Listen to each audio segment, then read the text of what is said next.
जय माता दी दोस्तों, आप सभी पर माँ भगवती की कृपा सदा सदा बनी रही। आज हम अपनी इस वीडियो में माँ दुर्गा सप्तशती का 9वां अध्याय सुनेंगे और फिर 10वां।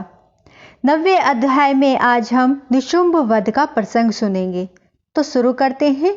बोलो जय माता दी। राजा ने कहा, हे ऋषिराज, आपने रक्त बीज के वध से संबंध रखने वाला वृतांत मुझे सुनाया। अब मैं रक्त बीज के मरने के पश्चात क्रोध में भरे हुए शुंभ व निशुंभ ने जो कर्म किया वह सुनना चाहता हूँ।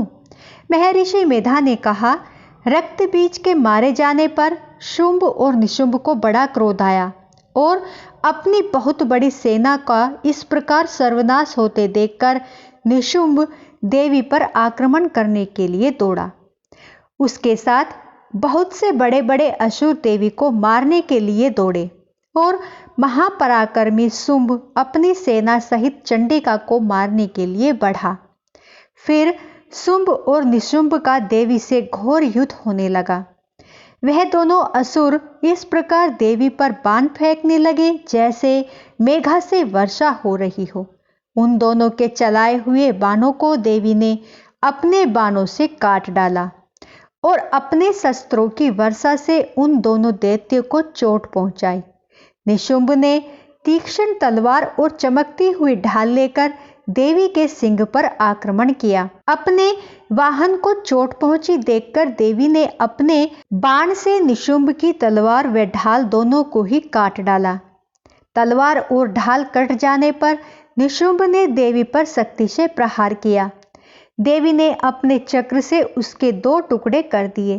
फिर क्या था, दैत्य मारे क्रोध के जल भुन गया और उसने देवी को मारने के लिए उसकी ओर शूल फेंका, किंतु देवी ने अपने मुक्के से उसको चूर चूर कर डाला। फिर उसने देवी पर गदा से प्रहार किया। देवी ने त्रिशूल से गदा को भस्म कर डाला। इसके पश्चात वह फरसा हाथ में लेकर देवी की ओर लपका। देवी ने अपने तीखे बाणों से उसे धरती पर सुला दिया। अपने पराक्रमी भाई निशुंभ के इस प्रकार से मरने पर शुंभ क्रोध में भरकर देवी को मारने के लिए दौड़ा। वह रथ में बैठा हुआ उत्तम आयुधों से सुशोभित अपनी 8 बड़ी बड़ी भुजाओं से सारे आकाश को ढके हुए था। शुंभ को आते देखकर देवी ने अपना शंख बजाया और धनुष की टंकोर का भी अत्यंत दुस्साह शब्द किया। साथ ही अपने घंटे के शब्द से, जो कि संपूर्ण दैत्य सेना के तेज को नष्ट करने वाला था, संपूर्ण दिशाओं में व्याप्त कर दिया। इसके पश्चात देवी के सिंह ने भी अपनी दहाड़ से, जिसे सुन बड़े बड़े बलवान का मदचूर हो जाता था, आकाश, पृथ्वी और 10 दिशाओं को पूरित कर दिया। फिर आकाश में उछलकर काली ने अपने हाथों को पृथ्वी पर पटका। उसके ऐसा करने से ऐसा शब्द हुआ जिससे कि उससे पहले के सारे शब्द शांत हो गए। इसके पश्चात शिवदूती ने असुरों के लिए भय उत्पन्न करने वाला अट्टहास किया, जिसे सुनकर दैत्य थर्रा उठे और शुंभ को बड़ा क्रोध हुआ। फिर अंबिका ने उसे, अरे दुष्ट, खड़ा रहे कहा तो आकाश से सभी देवता जय हो बोल उठे। शुंभ ने वहां आकर ज्वालाओं से युक्त एक अत्यंत भयंकर शक्ति छोड़ी, जिसे आते देखकर देवी ने अपनी शक्ति से उसे काट डाला। हे राजन, फिर शुंभ ने सिंहनाद से तीनों लोक व्याप्त हो गए और उसकी प्रतिध्वनि से ऐसा घोर शब्द हुआ जिसने इससे पहले के सब शब्द जीत लिए। शुंभ के छोड़े बाणों को देवी ने और देवी के छोड़े हुए बाणों को शुंभ ने अपने बाणों से काट सैकड़ों और हजारों टुकड़ों में परिवर्तित कर दिया। इसके पश्चात जब चंडिका ने क्रोध में भरकर शुंभ को त्रिशूल से मारा तो वह मूर्छित होकर पृथ्वी पर गिर पड़ा। जब उसकी मूर्छा दूर हुई तो वह धनुष लेकर आया और अपने बाणों से उसने देवी काली तथा सिंह को घायल कर दिया। फिर उस राक्षस ने 10,000 भुजाएं धारण करके चक्रा आदि आयुधों से देवी को आच्छादित कर दिया। तब भगवती दुर्गा ने कुपित होकर अपने बाणों से उन चक्रों तथा बाणों को काट डाला। यह देखकर निशुंभ हाथ में गदा लेकर चंडिका को मारने के लिए दौड़ा। उसके आते ही देवी ने तीक्ष्ण धार वाले खड्ग से उसकी गदा को काट डाला। उसने फिर त्रिशूल हाथ में लिया।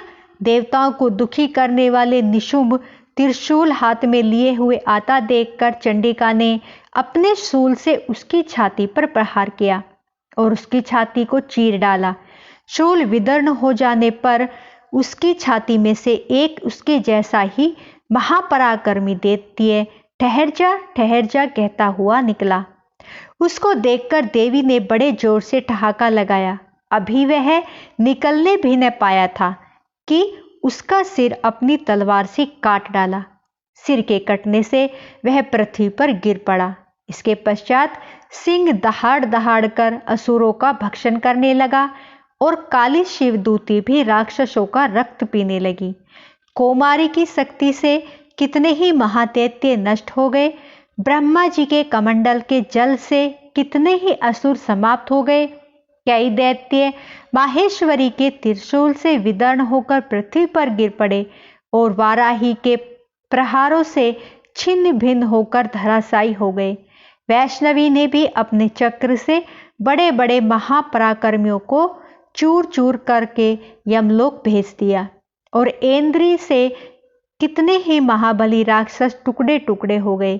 कई दैत्य मारे गए, कई भाग गए, कितने ही काली शिवदूती और सिंह ने भक्षण कर लिए। तो बोलो जय माता दी। दोस्तों, आज हमारा ये 9वां अध्याय यहीं पर समाप्त होता है। अब हम 10वां अध्याय सुनेंगे। इसमें हम 10वें अध्याय में शुंभ वध का प्रसंग सुनेंगे।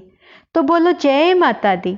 महर्षि मेधा ने कहा, हे राजन, अपने प्यारे भाई को मरा हुआ तथा सेना को नष्ट हुई देखकर क्रोध में भरकर दैत्यराज शुंभ कहने लगा, दुष्ट दुर्गे, तू अहंकार से गर्व मत कर, क्योंकि तू दूसरों के बल से लड़ रही है। देवी ने कहा, हे दुष्ट, देख मैं तो अकेली ही हूं।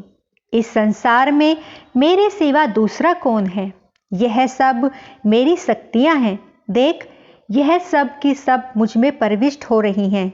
इसके पश्चात ब्राह्मणी आदि सभी देवियां उस देवी के शरीर में लीन हो गई और देवी अकेली रह गई।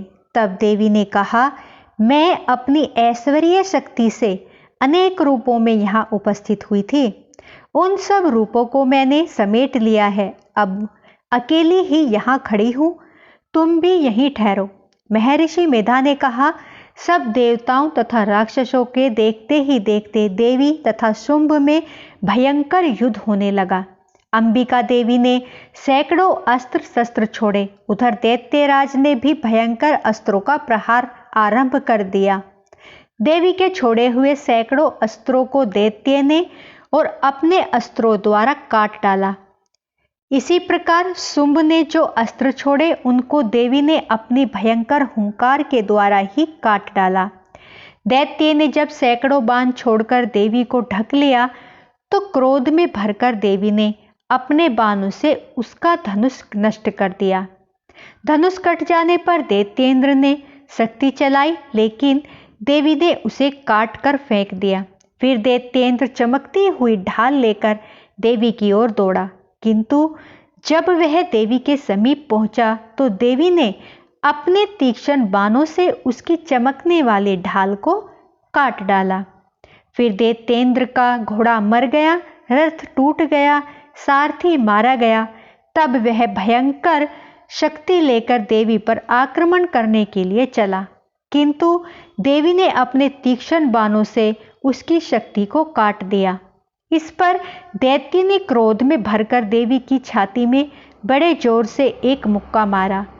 दैत्य ने जब देवी को मुक्का मारा तो देवी ने भी उसकी छाती में जोर से थप्पड़ मारा। थप्पड़ खाकर पहले तो दैत्य पृथ्वी पर गिर पड़ा, किंतु तुरंत ही वह खड़ा हुआ। फिर वह देवी को पकड़कर आकाश की ओर उछला और वहां जाकर दोनों में युद्ध होने लगा। वह युद्ध ऋषियों और देवताओं को आश्चर्य में डालने वाला था। देवी आकाश में दैत्य के साथ बहुत देर तक युद्ध करती रही। फिर देवी ने उसे आकाश में घुमाकर पृथ्वी पर गिरा दिया। दुष्ट आत्मा दैत्य पुनः उठकर देवी को मारने के लिए दौड़ा। तब उसको अपनी ओर आता हुआ देखकर देवी ने उसकी छाती विदीर्ण करके उसको पृथ्वी पर पटक दिया। देवी के त्रिशूल से घायल होने पर उस दैत्य के प्राण पखेरु उड़ गए और उसके मरने पर समुद्र, द्वीप, पर्वत और पृथ्वी सब कांपने लगे। इसके पश्चात उस दुष्ट आत्मा के मरने से संपूर्ण जगत प्रसन्न व स्वस्थ हो गया। आकाश निर्मल हो गया। पहले जो उत्पात सूचक मेघ और उल्कापात हुए थे वह सब शांत हो गए। उसके मारे जाने पर नदियां अपने ठीक मार्ग से बहने लगी। संपूर्ण देवताओं का हृदय हर्ष से भर गया। गंधर्वियां सुंदर गान गाने लगी, गंधर्व बाजे बजाने लगे और अप्सराएं नाचने लगी। पवित्र वायु बहने लगी। सूर्य की कांति स्वच्छ हो गई। यज्ञशालाओं की बुझी हुई अग्नि अपने आप प्रज्वलित हो उठी तथा चारों दिशाओं में शांति फैल गई। तो बोलो जय माता दी। दोस्तों, हमारा 10वां अध्याय यहीं पर समाप्त होता है। आपको मेरी वीडियो अच्छी लगी हो तो प्लीज दोस्तों लाइक, सब्सक्राइब, शेयर जरूर करें और कमेंट बॉक्स पर जय माता दी जरूर लिखें। तो बोलो जय माता दी।